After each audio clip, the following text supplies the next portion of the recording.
Good morning, everyone. Happy Sunday. Welcome to the Chili Revenge Garden this morning. I am Carmen Cook. I will try not to get too distracted by my own breath vapors. We are going to heat things up a little bit. We're going to start with Kerry Evelyn's Love on the Heart. After checking in at the Cliffwalk Resort, Jack settled himself into the car and buckled his safety belt. He pulled out of the semicircular drive and followed the road around the back of the lodge towards the stables. On his left was Molly's brother's Easton's cabin. Easton's truck wasn't there, but the lights were on. Maybe he should talk to Easton first, find out what the family knew, and then ask for her number instead of just showing up unannounced. The doubts that plagued him on the ride up about going to Molly's out of the blue came back in full force. She probably wasn't even home. Better to find her later when he was by himself. But he needed to find out where she'd be. Molly had the skills to work all the jobs at the resort, inside and out. It was a bad idea to drop in on her unexpectedly. He was starting to think this entire trip was a bad idea. Why was his heart racing? Joe and Carol's oldest son was over a decade younger than Jack and had 0% threatening. Easton liked horses better than people and seemed to be in a constant state of brooding. Jack knocked on the door, but when it opened, it wasn't Easton on the other side. He felt a jolt as if a live wire had shocked him. "Jack," she whispered. She was just as he'd remembered her. The same as how she appeared in his dreams at night. Her pale blonde curls framed her face like a halo, and those striking light blue eyes peered up at him like no time had passed. "Everything okay?" a male voice asked from somewhere behind Molly. Jack blinked and then focused on the man limping towards them. It wasn't Easton. This guy was good-looking, leaner than Easton, with longish wavy hair and well over 6 feet tall. A good head taller than Jack. His heart sank. Jack swallowed the lump the size of a softball in the 6 months of time lost. "Is this your brother?" Molly said softly, finishing his sentence. "J.C. Crane," the man said, deftly bracing himself with one hand on the wall and offering the other to shake. The youngest of the Cranes had been in Haiti on a missionary trip when Jack had lived at the resort on assignment. "Jack Dalton." Jack shook J.C.'s hand and tried not to look as awkward as he felt. "I was looking for Easton." J.C. grinned. "Got married, moved out. New places on Molly's old site." Married? Had Easton and Kat gotten back together, or did he marry someone else? Wait, Molly's old cabin site? What happened to her cabin? Where was she living now? What else had he missed? JC turned to Molly. "You want to let him in, or are we going to freeze?" "By all means," she said with a forced cheerful tone. Jack recognized it from when she attended the problematic guests. I can't." Jack glanced back at his SUV. "Thanks, JC, Molly." He dipped his chin, spun on his heel, and hurried back to his vehicle. He wasn't ready to face Molly just yet. He needed a plan B. Molly Crane stared in disbelief at the man retreating from her brother's doorstep. His unexpected appearance ripped the sticky bandage off the carefully tended emotional wounds he'd left her nursing months ago. Just the sight of him brought back the pain of her heart breaking all over again. She slammed the door shut. The resounding bang was satisfying, and she made fast work of setting the bolt into place. Behind his thick lashes, Jack's warm brown eyes had shimmered in surprise as he'd taken every ounce of mental energy to tear her eyes off of him. She was disappointed in herself for her reaction, staring at the man's chiseled features, unable to tear her gaze away like a puppy waiting for a treat. Weak. JC wore a quizzical expression but didn't speak. "Excuse me a sec." She needed a minute, and she didn't want her brother to see her cry. She ran up the stairs and shut herself into the bathroom, knowing JC couldn't follow due to his recent surgery. 6 months! It had been 6 months!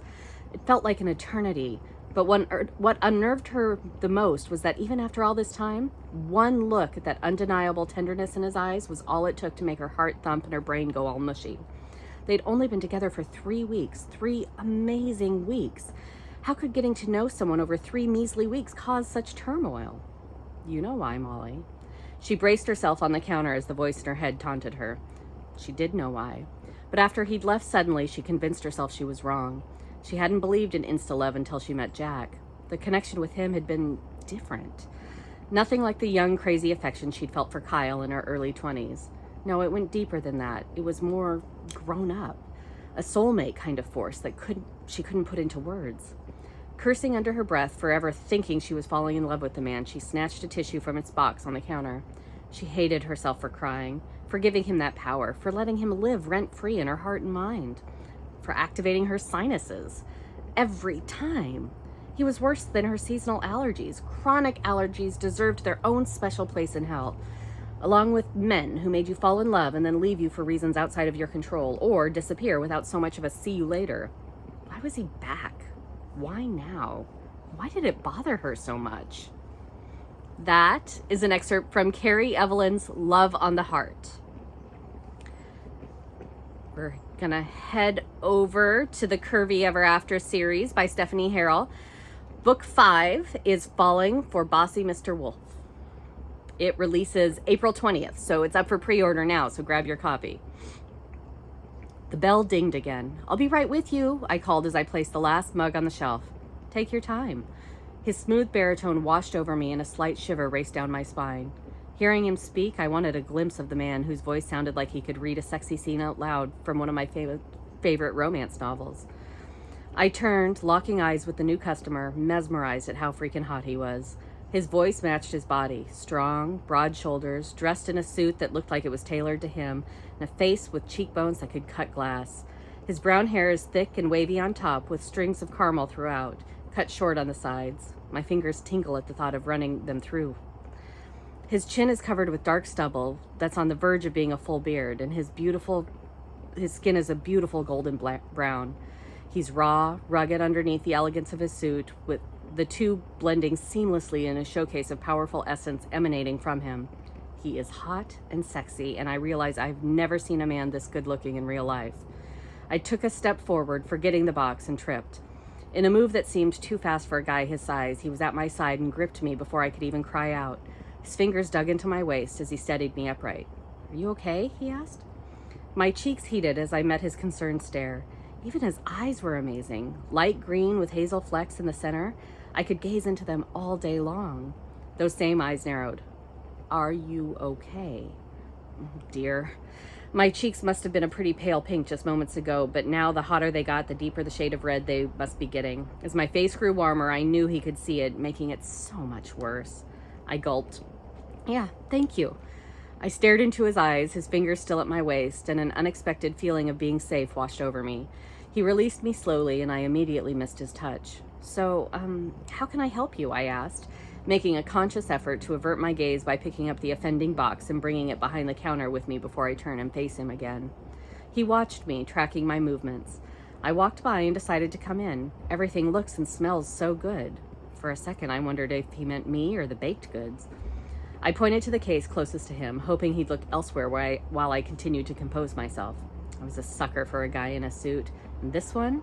He had the body of a lumberjack under that fitted material, strong arms and thick thighs wrapped in that delicious suit. The way it molded to his body made me think it was tailored specifically for him. Get it together, Ruby.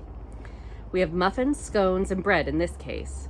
He bent over to check out the baked goods I pointed to, and my traitorous eyes flicked over to check out his ass. I let out a breath and fanned myself, quickly dropping my hand when he looked back at me, a smirk lifting the corner of his lips. I cleared my throat, hoping he hadn't caught me ogling him. "And mini pies, cupcakes, mini bundt cakes in this one." I pointed to another case. They all looked delicious. I don't know how I could choose just one. He stood and angled his hip against the counter, bringing him that much closer to me. His fiery gaze never left mine. Heat raced to my cheeks again, and I cursed my fair skin for the bazillionth time. "Can I make a recommendation?" He smiled, and just as he was about to respond, Wren popped her head from the back. "Hey, Ruby, I'm on the phone with the cafe downtown, and they want to put in another order for desserts. Can you grab the next batch of mini buns from the oven in 10 minutes? "Of course." Wren was invaluable and could help with almost every aspect of the business. Really needed to find a way to start paying her. I tilted my upper body, cursing the counter as it pushed against my stomach and made me wish it wasn't between us. "Sorry about that." He leaned closer, so close I could smell the woodsy scent of sandalwood and veneer emanating from his skin. "It's nice to meet you, Ruby. I'm Grayson. You were about to recommend something for me to try." I tapped my chin. I was. Figuring out the perfect dessert for someone is a skill I have. Superpower, if you will. He raised a brow. Superpower? I ignored his skepticism. "Summer or fall?" "Fall. But I fail to see what that has to do with..." Sorry, everything just closed. "Shh, I'm thinking. Sweet or salty?" "Sweet." The corner of his mouth quirked up, and I had a feeling most people didn't tell him to be quiet. But I've sometimes been said to be a little salty. I laughed. "Chocolate or caramel?" "Caramel." I've got it. I clapped my hands together and knew the perfect treat for him. His slow, sexy grin had me smiling back when he rested his elbow on the counter, shoving his body even closer, causing his scent to wash over me. A shiver raced down my spine, and I wanted to bury my nose in his neck and lick it. What if I don't approve of your choice? Tingles of awareness pulsed through me. A side I didn't know I had wanted me to ask if he'd punish me for it. My breath quickened, and I tightened my hands into fists, focusing on the bite of my nails digging into my palms. What was wrong with me? I needed to lock down this insanity going through my head. Then you can pick anything else you want for free, I decided. Doubt the owner would approve of your decision. A slight smirk lifted the corner of his lips as though he approved of my willingness to do something behind the owner's back. Oh, I don't think she'd mind, I laughed. Since I was the owner, I could make up any rule I wanted. He shrugged, but his eyes sparked with interest. Wow me. I grinned and held up a finger to tell him 1 minute. I'd just been making mini bundt cakes, and my latest creation was an apple cake garnished with caramel drizzle. My nose twitched as the cinnamon and apples wafted over me, and I opened the case, plated one of the cakes for him. Once I tucked it behind my back, I returned to the man with a smile. Close your eyes. He held his gaze on mine, ignoring my request. Do I get to be blindfolded too? The heat of that crept up my neck, my cheeks earlier, and had nothing. This was a 5-alarm fire going right now, and I laughed awkwardly to cover up my real thoughts about his comment. Funny. Feed me. His voice had grown huskier as his eyes bored deeper into mine. His command made me squirm in place as heat rushed through my body. Oh my, I was going to need to call the fire department to hose me down by the time he left.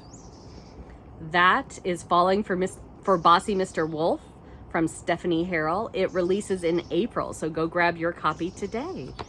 Thank you so much for joining me today and every week. I so appreciate it. I hope you all are staying safe, stay warm, stay healthy, and I'll see you next time. Bye-bye.